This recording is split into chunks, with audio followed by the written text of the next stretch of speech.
Extension کا عمل اگر فوج کے اندر ہے تب بھی غلط ہے، اگر عدلیہ کے اندر ہے تب بھی غلط ہے، اگر سول بیوروکریسی کے اندر ہے تب بھی غلط ہے۔ یہ تو کل پارلیمنٹ بھی مطالبہ کر سکتا ہے کہ 5 سال کے بعد ہمیں بھی 5 سال کی ایکسٹینشن دی جائے۔ اگر کورٹ کو حق حاصل ہے، اگر فوج کو حق حاصل ہے، اگر بیوروکریسی کا حق حاصل ہے، پارلیمنٹ تو سپریم ہے، اس کو تو بدرجہ اولا یہ حق حاصل ہوگا۔ میں برملا اس بات کا اظہار کرنا چاہتا ہوں، اس حوالے سے ہماری پوزیشن بالکل واضح ہے، ہم اپوزیشن ہیں، اس پر اپوزیشن کا کردار ادا کریں گے اور کبھی ہم اس ملک کے اندر ایک غلط روایت کی بنیاد نہیں ڈالنے دیں گے۔ آپ بلوچستان میں کیا کر رہے ہیں، آپ کے پی میں کیا کر رہے ہیں، آپ نے پورے ملک کو اپنے قبضے میں لیا ہوا ہے، امن و امان کا کوئی نام و نشان نہیں ہے، اس پر آپ بحث کریں، ایجنسیاں آ جاتی ہیں، آپ کو ایوان سے پکڑ کے لے جاتی ہیں۔ السلام علیکم ناظرین کرام، آپ یہ ویڈیو دیکھیے پھر اس پر بات کرتے ہیں۔ اس کے حدود میں معزز اراکین ایوان کے ساتھ ناخوشگوار واقعہ پیش آیا تھا، میں شدید الفاظ میں اس کی مذمت کرتا ہوں۔ یہ صرف اپوزیشن ارکان کے ساتھ نہیں ہوا بلکہ یہ بذات خود پورے ایوان کے ساتھ ہوا ہے۔ حق تو یہ ہے جناب اسپیکر کہ آپ کی قیادت میں اس ایوان کو کم از کم 3 دن تک بند کر دیا جاتا احتجاج کے طور پر کہ آئندہ اس ایوان کے ساتھ اور اس کے اراکین کے ساتھ اس قسم کے اقدامات نہیں ہوں گے۔ اور اس صورتحال میں آپ مجھے بتائیں کہ پھر ریاست کے رٹ کہاں ہے، فوج کہاں ہے، ریاست کی دفاع کی قوت کدھر ہے؟ کیا اس کا فرض صرف اس اسلام آباد تک محدود ہے کہ وہ اپنے مخالفین پر دعویٰ بول دیں اور کہیں کہ ہم ریاست کا تحفظ کر رہے ہیں؟ کیا عوام کی کوئی حقوق نہیں ہے؟ آج وہاں پر پولیس نے دھرنے دیے ہوئے ہیں، لکی مروت سے یہ دھرنا شروع ہوا ہے اور اب یہ ڈیرہ اسماعیل خان میں بھی بڑھ رہا ہے، صورتحال وہاں بھی پھیل رہی ہے، باجوڑ میں بھی چلا گیا ہے، بنو میں بھی چلا گیا ہے، اور مختلف اضلاع میں اگر پولیس نے دھرنا دے دیا، بائیکاٹ کر دیا، اپنے فرض کے انجام دہی سے پیچھے ہٹ گئے، آپ مجھے بتائیں کہ کیا صورتحال ہوگی؟ ہماری نہ سنی جائے، کم از کم اپنے ریاستی ادارے پولیس کی تو سنی جائے، ہمارے ہاں آئینی ترامیم کی جائے۔ ادارے اور اداروں کے بڑے وہ اپنے ایکسٹینشن کے لیے فکر مند ہیں، اپنے اداروں کی اصلاح اور تقویت کے لیے فکر مند نہیں ہیں۔ ایکسٹینشن کا عمل اگر فوج کے اندر ہے تب بھی غلط ہے، اگر عدلیہ کے اندر ہے تب بھی غلط ہے، اگر سول بیوروکریسی کے اندر ہے تب بھی غلط ہے۔ یہ تو کل پارلیمنٹ بھی مطالبہ کر سکتا ہے کہ 5 سال کے بعد ہمیں بھی 5 سال کی ایکسٹینشن دی جائے۔ ہو سکتا ہے جی،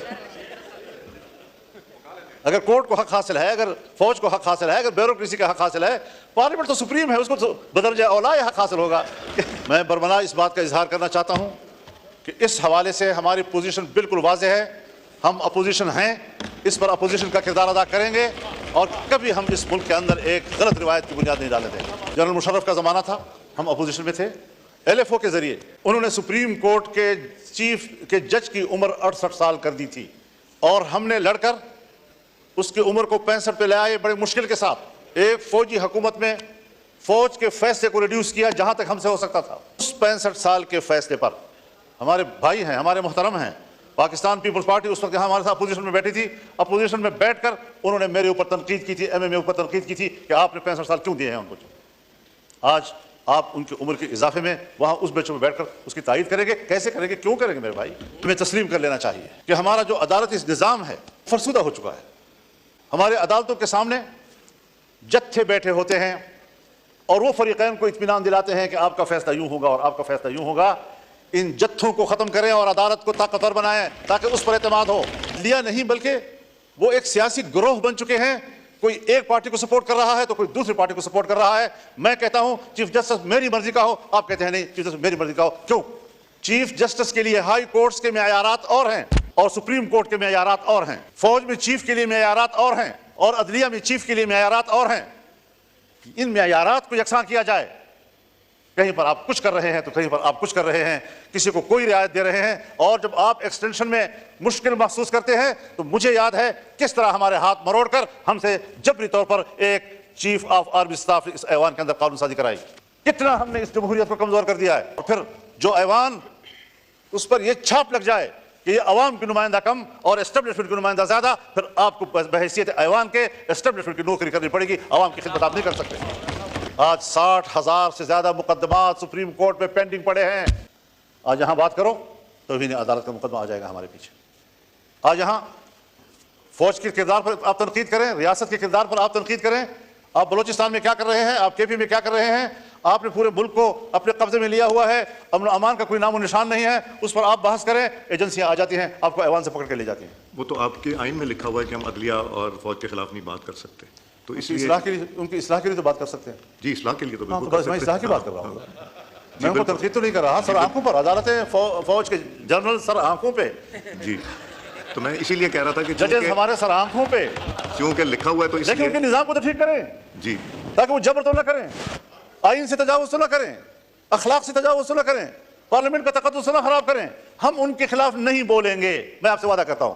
لیکن میرے اراکین کو اس طرح گرفتار کرنے کی اجازت بھی نہیں دی جا سکتی. آپ کسٹوڈین ہیں، آپ نے صحیح کردار ادا کیا ہے، اور صرف ایوان کی بلڈنگ نہیں، لاجز بھی آپ کے انڈر ہیں، وہاں پر بھی پولیس کو جانے کی اجازت نہیں ہونی چاہیے آپ کی اجازت کے بغیر. تو یہ ساری وہ صورتحال ہے. وہ بھی مولانا صاحب آپ کو یاد ہے کہ ایک دفعہ جب ہوا تھا اس کے بعد سب نے مل کے ڈلوایا تھا کہ لاجز بھی پارلیمنٹ کا حصہ گنا جائے گا. تو وہاں بھی آپ صحیح کہہ رہے ہیں کہ وہاں بھی جانے کی اجازت نہیں ہونی چاہیے، اور ہے بھی نہیں. تو یہ ساری صورتحال ہے. ٹھیک ہے، ایک کرائٹیریا ہے کہ سینیئرٹی کی بنیاد پر فیصلے ہونے چاہیے، لیکن صرف سینیئرٹی بھی تو کافی نہیں ہوتی. ذرا ریکارڈ دیکھا جائے، اہلیت کتنی ہے اس کی، ذرا دیکھا جائے فٹنس کیا ہے اس کی. فالج زدہ معذور آدمی کو بھی آپ کہنے کہ وہ چیف جسٹس ہو، چیف آف آرمی اسٹاف بن جائے، وہ کیسے ہو سکتا ہے؟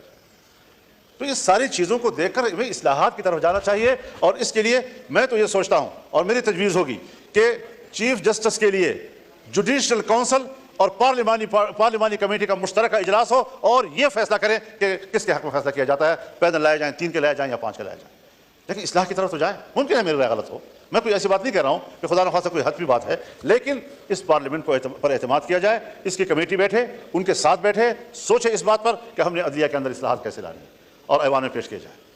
تو ان چیزوں پر ہمیں فوکس کرنا چاہیے. میری جماعت اس کے لیے سنجیدہ ہے، اور شاید ہم اپنے وکلاء کے مشورے کے ساتھ اس حوالے سے کچھ تجاویز ایوان میں لائیں گے بھی، اور کوشش کریں گے کہ ہم اس ملک کے اداروں کی اصلاحات کی طرف جائیں، اور اداروں کو اپنے حدود سے تجاوز کرنے کے راستے ہم بند کر دیں، چاہے وہ فوج کا ادارہ ہو، چاہے وہ عدلیہ ہو، چاہے وہ بیوروکریسی ہو. اگر پارلیمنٹ، آپ بھی ابھی مجھے کہہ رہے ہیں کہ ہم نے طے کیا ہے کہ ہم نے یہ تنقید نہیں کرنی، اگر میں پارلیمنٹ ہوتے ہوئے اپنے حدود کا احترام کرتا ہوں تو فوج کو بھی اپنے حدود کا احترام کرنا ہوگا، اور ججز کو بھی اپنے حدود کا احترام کرنا ہوگا.